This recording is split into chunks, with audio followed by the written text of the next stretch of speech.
The hype has kicked off for Canelo-Crawford. We're getting roundtables with Tom Brady and Shaq, and we're getting press conferences that kicked off in Riyadh. But yesterday was the one that I think really got this thing going, and that was the New York City press conference between Canelo and Crawford. Got a little physical, felt contrived from where I'm sitting on my couch, but yeah, it felt a little contrived. I'll just start off with a couple of things. I have flip-flopped yet again. Maybe I got to give this fight credit. It is making me flip flop a couple of times. I first thought the Canelo would win this fight, then the Skull fight played out, and I go, oh, I'm changing to Crawford. Canelo just didn't look good. Yeah, he'll be better. He'll be more motivated and improve upon what the form he showed against Skull. But that man's getting old, and I didn't like what I saw. And yeah, I switched to Crawford. Now I've switched back to Canelo. I see. I This isn't the Terrence Crawford I've ever seen in the lead up to the fight. When have we ever seen Terrence Crawford be lighthearted? I'll never forget. We were both there in New York City when the Errol Spence, Raheem, the man never changed the expression on his face. It was like Samuel L. Jackson. I'm a bad motherfucker, and he was just in hunt mode, hunt mode, hunt mode, kill mode, kill mode, kill mode. He looks kind of happy. He looks like a guy making by far the most money he's ever made in his life, and I've never known him to be this lighthearted. I don't see that ferocity to his demeanor, that edge that I'm used to seeing. And conversely, I'm seeing it be summoned from Canelo. I'm seeing Crawford say, I'm different than the others. It's like, what are you seeking validation? And I'm different than the others. You're talking about him like he's Floyd, like they've all lost. He's been beaten, Let, like let me yeah. jump in, Sean, because Oh yeah, yeah. this is going to be a longer conversation. So to help Yeah. me not create a long speech, let me go Sure, sure. topic by topic. And what you're seeing is the difference between being Crawford in the Spence Crawford fight and now being Crawford in the Canelo Crawford fight. It is that Crawford now is in the seat of Spence. And what I mean by this is that while everybody's not picking Canelo, most people were when this fight got announced, and I would say a lion's share of them still are. Sure, some people are picking Crawford and they're adamant about it. Same was true for Spence. But the difference is that with the Spence fight, Crawford was sure. Crawford knew he was winning that fight. Mhm. Crawford felt the disrespect of those few people who were picking Spence, especially who ended up picking him by the time the fight happened. Like when the fight was first debated And he's early on, carrying the is a animus more of you ducked me 50-50 for team years and thing. PBC froze me out, and he's carrying. Yeah, it's But it's all not of just that the is in Spence it. fight. He's always that intense heading in. I mean, he had something extra for But I'm Spence. saying these Yeah, are the yeah. two major fights of his career that will be there. I mean, these are the ones that are going to be the defining fights. And I think that Canelo's sure. And Crawford feels like he can win. Don't get me wrong. I believe he believes, but he believes he doesn't know. And so maybe that lack of tension that he's taking a shot. Well, he'll never say this, but in his own mind, Crawford's taking a shot. Yes, it's a massive pay, it's a lottery ticket, and he doesn't know. And that's what makes you go back and forth because we don't know either. But this is the first time I think you're seeing Crawford not sure. Because it's the first time he's looking across at a fellow true all-time great. Canelo's been there before. Yeah, and Canelo's. he's outside of his weight division massively. You know what I mean? And whatever he says about Madrimov, if that is going to be a bellwether, if that is something that we can determine as at least information, it's not great, and he knows that. And so he believes, but he doesn't know, and that's the difference you're seeing in him. I think one thing I'm gonna push back on too is a lot of us feel like Crawford is the guy that is with Turkey Al-Sheikh. That's the guy that Turkey wants to win. The more I think about it, the more I'm thinking that may just not be the case. Canelo is the guy, the bigger draw by far. And Canelo's the guy who has two fights committed to Riyadh season beyond this fight. You got a lot of money and two more dates tied up in him to promote Riyadh season. You really want a depreciated asset? You know, Now, I think a rematch would be viable and a good second selling market if the fight is competitive and fun, which is what I think Turkey Al Sheikh wants. But if he has to pick, if one guy goes on and another guy falters, it's definitely Canelo. I mean, that's a no-brainer. Yes, he's got the fight deals in place. Canelo is a much bigger star. He's a huge fucking draw. Crawford has never shown that he's a huge draw on himself. They lost money in Los Angeles when Crawford was at the top of the card. Crawford is not a media like darling. Not that Canelo is, but he kind of is, even though he's a man of few He gives words. colorful quotes with his accent, with curse words, and It's that, and he's yeah, got a yeah, whole nation yeah. that pulls up when the lights come up. So yeah, Canelo is definitely the guy that I would say Turkey Al Sheikh wants to win, and Crawford in a way is the skunk at that party because if he beats Canelo again, Canelo will never say this, but it does diminish Canelo's record. It Oh, does diminish his 100%. legacy. Canelo's the guy with something to lose here. He can only, Exactly. if he wins, he solidifies himself. He basically holds on and retains his position. Crawford can't go down. Crawford can elevate. He can win this Right. fight and go to another level, but if he loses, he doesn't drop. Canelo drops. You know, Agreed. yeah. So he's Agreed. the guy with something to lose. And one thing I wanted to push back on this about is when Turkey went up there and he go, I don't want any more Tom and Jerry fights, and I want blood and I want faces broken. And here's $5 million bonus to if either one of you get the knockout, right?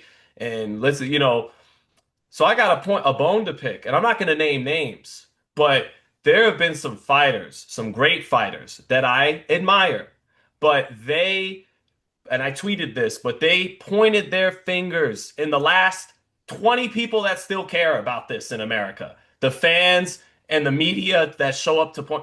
And anytime, we'd have questions about Shakur De Los Santos, for example. We know pure boxing. We know our Pernell Whitaker. We know our Floyd Mayweather. Our Larry. We know what good back foot off the jab schooling a motherfucker boxing is, and we all love that and respect that. But what about when we get Haney Ramirez? What about when we get Stevenson De Los Santos? Something like that. That's not that. And some great fighters would put their fingers in people's face. Not about those fights specifically. I'm talking more a few years ago. You don't understand the sweet science. You don't know boxing. You never boxed before, and the people paying for the fights, they never boxed before. The name of the game is hit and don't get hit, and da da da da da da. Da. Where are they now? Where are they now? Because now a man who actually has the political power and the money to do something about against those styles, not just say, "Oh, I don't like it. I'm bored." No, no, no, no, no. I don't want you. I'm not paying you. I don't want you fighting like that in my ring, right? Where are they now? You had all that energy for media and you were bullying us. You're browbeating. They're in line for the check. They don't Yeah, want to have this yeah, argument right now. yeah. They want to be the guy that gets blessed. And I think the size of this ring does change this particular fight. In fact, I it does benefit Canelo. I think that he would prefer to move less. I don't think that Crawford is the type of fighter that is going to be moving out of range and certainly not a runner. But I think a little distance in this particular matchup gives him a bit of help and a regulation, if you will. Size ring is something that he should have the opportunity to fight in. I believe that the difference in this fight is going to boil down to power. I know that Crawford is a better technical fighter. I believe he has more tools and will execute more sharply than Canelo down the stretch, given all things being equal. However, all things are not equal, and that I don't see a world in which Crawford can hurt, much less knock out Canelo. He's just taking shots cleaner from younger fighters, bigger than him, for too long. Like to have not been wobbled or stopped yet. I don't see Crawford being the guy that does that. However, I don't know if I can be nearly as confident that Crawford doesn't get wobbled or stopped. He has been wobbled in this past. He's never been stopped. I get that, but by smaller fighters, by less talented fighters even than Canelo, Gamboa, Mean at Machine, Jose lower weights. Martinez. Yeah. Exactly what I'm talking about. You know what I'm saying. And so if a fighter's getting stopped, if a fighter's getting 5 million, it's Canelo who's getting the 5 million for stopping Crawford. And we still have an unanswered question in that regard as to whether or not Crawford can take those kind of punches at that weight that Canelo still has the ability to deliver, and I believe will get to him, especially now that the ring is a little bit smaller. And if they are willing and able to stand in the middle and exchange, which is what a smaller ring will likely produce, and what Canelo I think is more than happy to do, and for most of the fight, Canelo's going to be confident that he can stay in the pocket in the exchange. He's going to do his classic kind of take a little bit off the shot because he does very good with slipping and rolling punches and staying in the back and forth. I don't think that it's wise for Crawford, nor should he consider just staying in the pocket and try to slip in exchange with Canelo. He's going to get the worst of that wear unless he can really outclass Canelo, like Floyd Mayweather level outclass him. Crawford's in a lot of trouble, and this smaller ring makes it even more dangerous. You once said one of my favorite lines in boxing when we were getting ready for the Ward Kovalev rematch, and you were explaining to Dave Chappelle on the phone because Dave was so into the fight. You were telling Dave's like, so is he gonna Mayweather him? In the rematch, you go, no, Dave, he doesn't have those cards in his deck. He's not Mm-hmm. that kind of athlete. He's gonna take the angle and get on the inside, get to his. You called it perfect, right? And Mm-hmm. say so when we asked, well, will Crawford pull a Mayweather? At 38 years old, putting on 14 pounds, he doesn't have those cards in his deck as a 36-year-old, 154-pound Floyd. And by the way, he never did. As great as Terrence Crawford is, he's not, in my opinion, better than Floyd Mayweather. I've seen a lot of people get mad at that because Crawford's in the guy right now. I've seen them both up close in the gym training. It was different. Floyd Mayweather was different. All right, Mm-hmm. like it just different. Would Because you you've agree? never seen anybody. That's Right, Floyd right, Mayweather right, is Floyd Mayweather. right. Like And as a Floyd's not some infallible human being fighter, right, Like there's some fights we fucking wanted from Floyd that we didn't get at certain times. Like I'm not saying that, right. but Floyd Listen, Mayweather was Floyd Mayweather. it's Money Mayweather. And for the record, one of my favorite quotes from me You got a lot of good ones. to you was one of those media workouts where I was coming up from Los Angeles. It was super hot. I had to drive instead of fly, and I was trying to get there in time. And you were like, you might miss it, but I think you were even willing to get me a little footage. When I was like, no, I gotta get there because the workout's better than the fight. You talk about some of those fights that were not thrilling from Floyd that we didn't really get the entertainment we had hoped for. I tell you what, there's never been a single time I've showed up at a Floyd Mayweather media workout, and some that had the privilege to be there when it wasn't just for the media. I got to see it for myself. Right. That ever disappointed. Floyd Mayweather workouts were a guaranteed blockbuster show on any given day. And you can guarantee that that workout is likely to be better than the fight, even when the fight's kind of good. Like, that's how much this man put into his craft. Yeah. And I've never seen anybody do that in boxing. So yeah, I mean, he might show up three fighter. hours late, but you're gonna get 3 hours in the gym. Yeah, yeah, Like these exactly. other He's gonna fighters, make that time up. they're going to show up 30 minutes late and shadow box for 5 minutes. They might hit the pads. And if they do, they might go at full speed. Probably not. And they're probably not Mhm. going to hit the pads either. So, but Floyd was going to go double end bag, heavy bag. He'll fuck around and spar in front of the media for 6 rounds. Okay, so Yes. anyways, Even the crunches, the weight on the neck, the like all of this shit, just watching him go from station to station, full commitment, full workout. Each one of the stations could have been a whole day of working out. And he's just going from one to the next. Unmatched, bro. Unmatched. And so, yes, when I say like Floyd Mayweather, I agree with you. He doesn't have those cards in his deck, but I was less specifically talking about what Floyd did, and what I was more referencing is if he can confuse Canelo, if he can make Canelo frustrated, if he cannot be there for the shot that Canelo expects to land, if the switching from orthodox to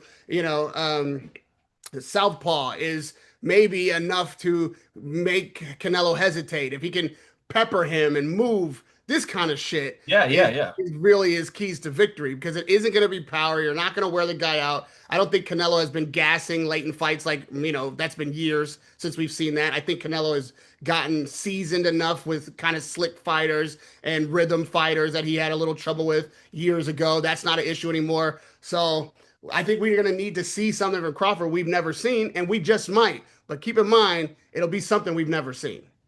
So when we mentioned this fight, a huge element to it, X's and O's wise, comes down to the upper body movement of Canelo. And can he summon, because his conditioning was not good against William Skull, and Mm, his head movement was there a little bit against Munguia, but not really against Berlanga, and pretty much non-existent against Skull. Canelo, when he's at his best, one of the signature things to him is the head movement, the defense on the front foot, and it's hmm constant. And his conditioning has to be at 100 to execute that for 12 rounds. Otherwise, after a couple rounds, he's going to be tired and he's just going to start coming in straight lines with a high guard. If Canelo can find a little bit of the fountain of youth at 34, 35 years old, turn back the clock a little bit and rediscover that constant upper body movement, Crawford's in mm, trouble because he's going to find Canelo harder to hit than he anticipated. And Canelo's hand speed is going to be a little bit better than he anticipated. And Crawford, with those long arms, has a very unique delivery system with the trajectory on his punches. He's not married to traditional trajectory of punches. He could throw a half hook, half uppercut. He gets creative. That's part of what makes him a special fighter in his own right. But you could argue Canelo, when he's firing on all cylinders, is the more compact puncher. His punches are a little shorter and a little more punch for punch, explosive and compact. So excellent. even Excellent though, analysis. yeah, even though like you said, you suspect Crawford is the better boxer. You could argue that's not so cut and dry when both guys are firing on all cylinders, but I don't think either guy is fully firing on all Right. cylinders. They're If not it's that shot. Canelo, if it's Yeah, that Canelo, which I'm not expecting to see that. If it's right, that Canelo, it's a fucking clinic. right, Okay. right. Like, But I like, haven't like seen that Canelo in some time. Like, I'm not expecting to see all that shit. What I'm saying is he's going to be able to have his guard up and he's going to still have movement, not the level of I know what you're talking right. about. I'm talking about But that Caleb because Plant, Callum Smith. Just yeah, no. because I don't think Crawford is going to be able to hurt Canelo. Anybody can potentially be hurt with a really clean shot, but it's hard to get a clean shot like that on Canelo, really, unless he just doesn't respect you at all. And And if he then doesn't if you respect do, you at dude's all, there's got a iron in reason his for it. chin or jaw. So Yeah, so yeah, with his guard up, a little twitchy, a little movement, he'll take a little bit off, block some things, roll some things, and be willing to stay in the pocket. I don't think that Crawford will be the one that's willing to stay in the pocket, so he'll Canelo be able to weather whatever storm Crawford brings. If he comes the way, like classic Canelo, like top prime Canelo, then Crawford doesn't even have a shot. But to be fair, then if you get prime Crawford, they were right back to ground zero, right. starting with the analysis all over again. So I get what you're saying for sure. It's hard for me to pick Crawford in this one for a multitude of reasons, and I have an easy route to picking Canelo. So that is, that's the hurdle. But at their ages, and because Crawford is daring to be great, and don't forget, like Canelo dared to be great against Bivol, and it didn't work out. This could, he's right. Crawford in this one fight gets on the Mount Rushmore. If he hurts Canelo and it can wins convincingly, I mean, my God, if he somehow stops him, he's up there. He's on Mount Rushmore with, I would say, the least amount of significant wins than anybody else up there. And I still don't know. This goes for him and Floyd Mayweather. As great as they'd be, accomplishment wise, I still don't know if they get out of the gauntlet of early 2000s, late 90s welterweights unscathed. I don't think they do. That's what's funny about boxing. You could be more decorated, but if you would have fought a certain fighter in their prime at a certain time, he might have beat you, even though he didn't become undisputed at 35, 40, 47, 68, champion at 54. But Vernon Forrest might have beat that ass.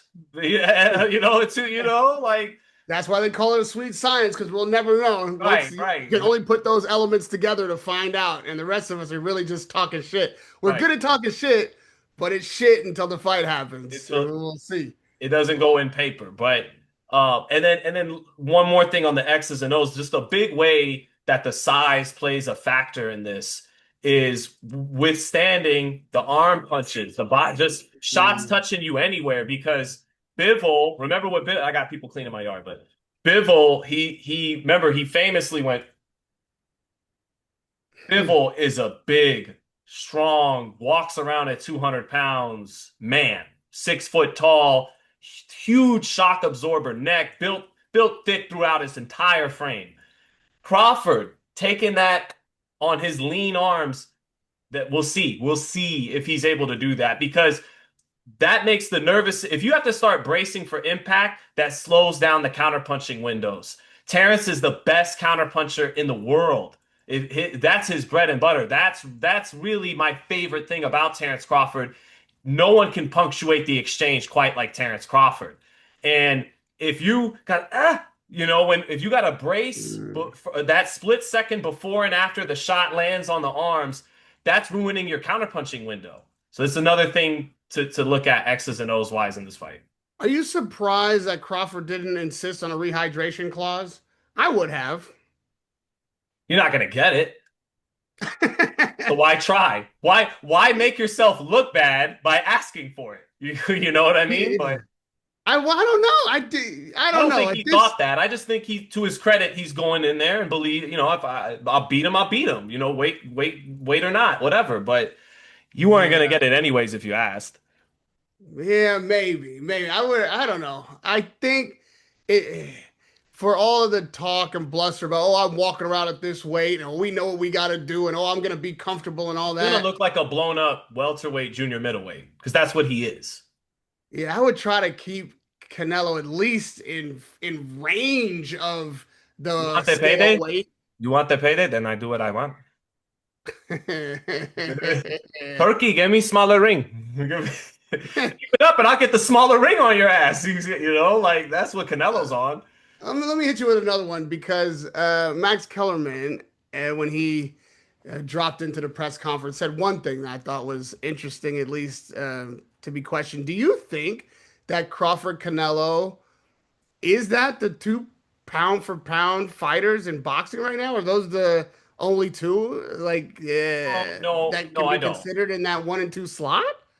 No, I think most people would have Inoue and Usyk at the 1 and 2 slot, and That's what Crawford. I was thinking. Yeah, Like, Crawford number three. Not because ability wise you can't argue he's still number one, but the dude fights once a year. Those guys are putting in work. Inoue and Usyk, and I don't think you can. I think Usyk is clear in a way, number one. I'm I with mean, you. like, Yeah. how can it not be Usyk? I was wondering what the fuck where Max was going with that. I So was I surprised actually by think that. on I thought, is it ability, me? I actually think on pure ability, Inoue's the best fighter in the world, but he's not as intelligent in the ring, chooses not to be, as Crawford and Usyk. I think pound for pound, and I get it, he's a smaller guy. Of course, he's faster and everything, but I think like ability wise, head movement, punching power, speed, what's in your bag, I think Inoue's the best.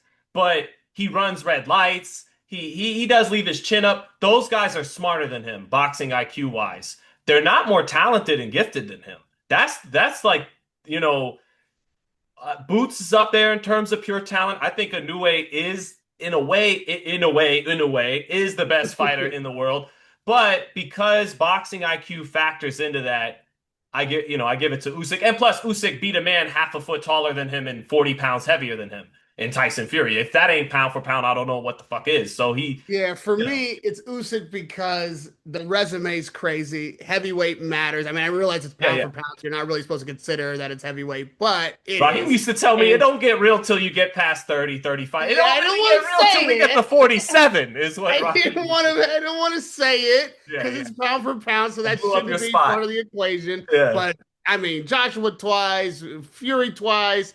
Yes, he Dubois, was down what he from did at cruiserweight. Dubois, but it wasn't deemed a legal shot, so we can't really call that a knockdown. So in that regard, you know what I mean? It's just like I can't say it's not Usyk. I hear your argument, but yes, for all the reasons that you already know, are going to have a little bit of um of he can't help. He cannot help that he's not over 140 pounds, and Can't. and he's gonna already be fighting above his weight class, all this stuff.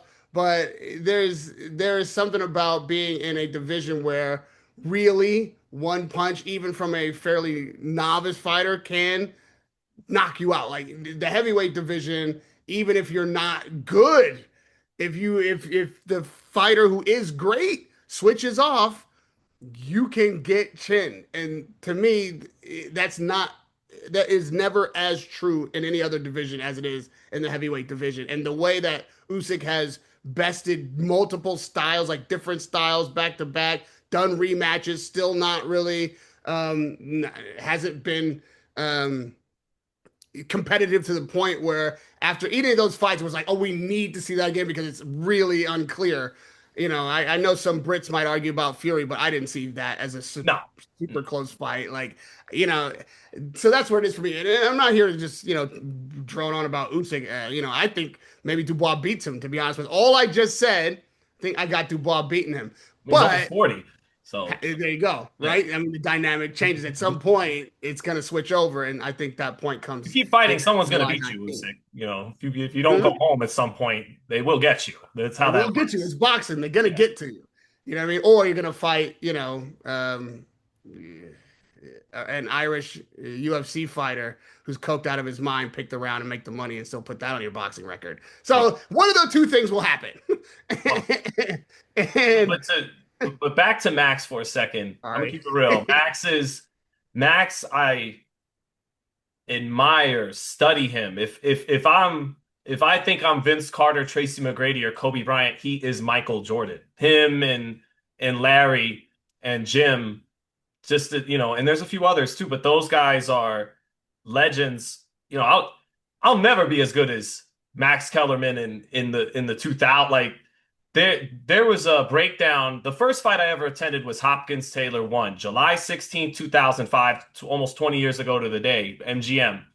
Max is up in the booth with James Brown, and it might have been like Bob Costas or something before they go ringside to Jim. And they ask Max, who does he think is going to win the fight?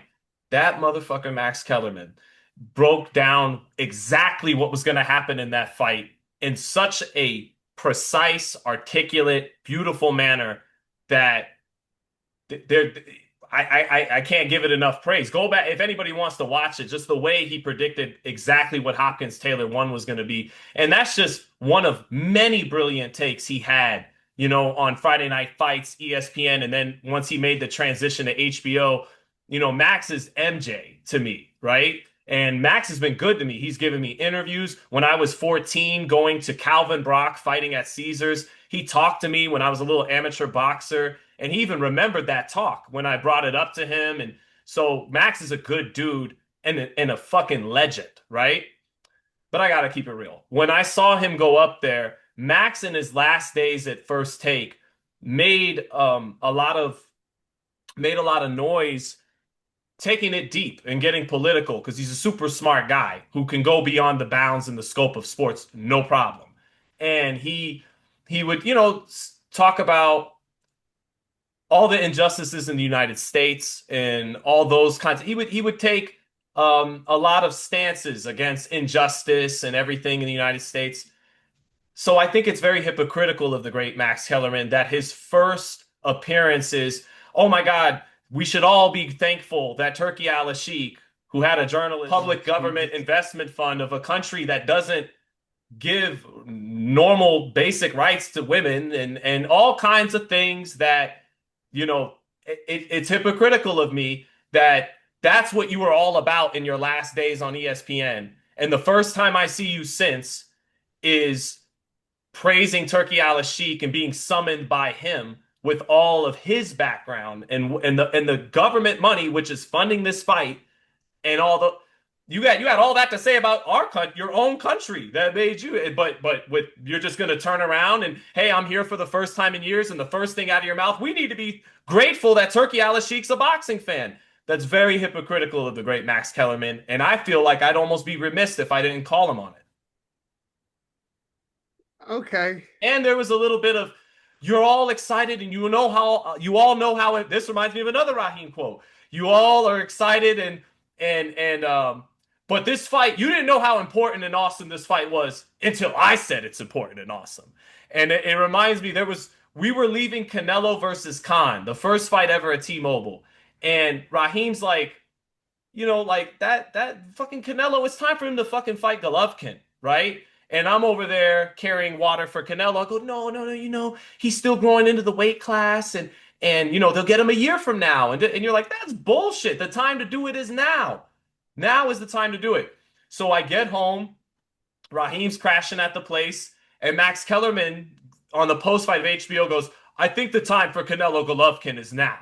And I go, yeah, that's some real shit. And you go, oh, it's real shit now because Max Kellerman said now it's real.